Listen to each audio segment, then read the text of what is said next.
Before we begin this animation, ensuring good nutrition during a pandemic, a brief reminder on the COVID-19 pandemic and simple steps you can take to limit the spread of the coronavirus. Whenever outside your home or with others not a part of your family, properly wear a clean, snugly fitted mask at all times. Wash your hands often with soap and water for at least 20 seconds. If soap and water are not available, use hand sanitizer. Keep a physical distance of 2 meters between yourself and others not in your household, or by the distance recommended by your local authorities. And get a COVID-19 vaccine as recommended by healthcare professionals as soon as it is available to you. And now, we will continue with the animation ensuring good nutrition during a pandemic. Good nutrition is important for you and your family's health. Nutritious meals contain foods from various food groups like beans and pulses, dairy, eggs, meat, fish, poultry, nuts and seeds, fruit and vegetables, and cereals and tubers. These food groups provide carbohydrates, protein, fat, vitamins, and minerals. Each person has different nutritional needs based on their age, gender, physical work, or health condition. Ensuring each family member gets the nutrients they require can be difficult. It is especially difficult during times of crisis such as the COVID-19 pandemic.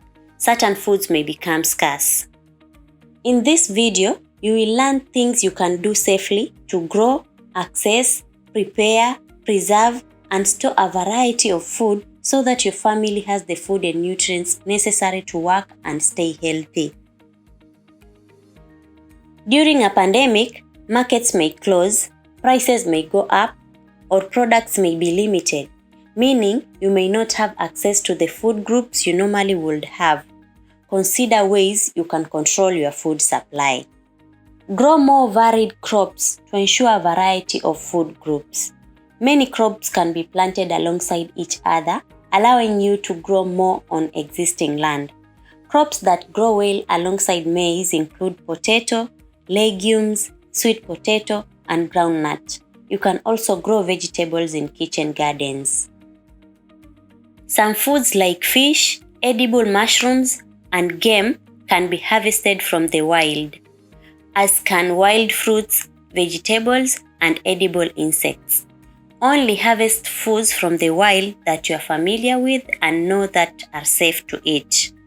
Consider adding livestock to your farm. There are many different ways to prepare food, including boiling, frying, and stewing. Some cooking methods cause nutrients to be lost from the food. To ensure your family is getting all the nutritional value from your foods, consider these following methods. For maize, do not remove the outer cover before cooking because it destroys nutrients. After washing sweet potatoes and Irish potatoes with clean water, do not peel the skin off. Boil them with their skin on. Soak dry legumes such as beans overnight before cooking to increase availability of nutrients when eaten. Wash all vegetables with clean water first before cutting to avoid loss of nutrients.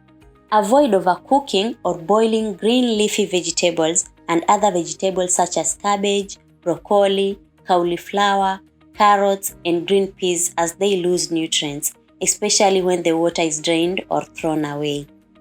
There are also many different ways to preserve and store food. Food preservation stops or slows down spoilage and allows for nutrients retention, prolonged storage, bridge seasonal gaps, and aid in food distribution. Methods of food preservation include drying, which reduces water in the food, preventing or delaying bacterial growth. Drying can be used to preserve fish, meat, vegetables, fruits, and cereals. For the best retention of nutrients, dried foods should be stored in a cool, dark, dry place and used within a year. Salting and curing removes moisture from food and can be used to preserve meat, fish, and edible insects. Sugar can be used to preserve fruits. They can be preserved in syrup or cooked in sugar to the point of thickening and stored in jars, as in jam. Burial in the ground. Many root vegetables can be preserved by storing under the ground. Make sure your soil and vegetables are cool and dry. Vegetables should be buried in layers without touching each other and must be completely covered by the soil. Food storage is the process of keeping foods stored in the right place, at the right temperature, and for the right time. Food storage areas must be well ventilated, kept dry, and free from rodents and pests.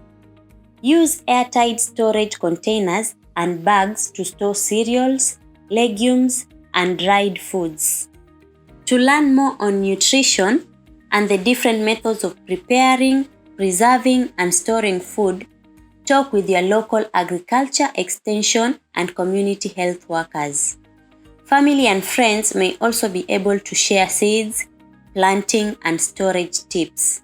The more you can learn about how to provide nutritious food for your family, the more prepared you will be during times of crisis to ensure your family receives the nutrition they need to work and stay healthy.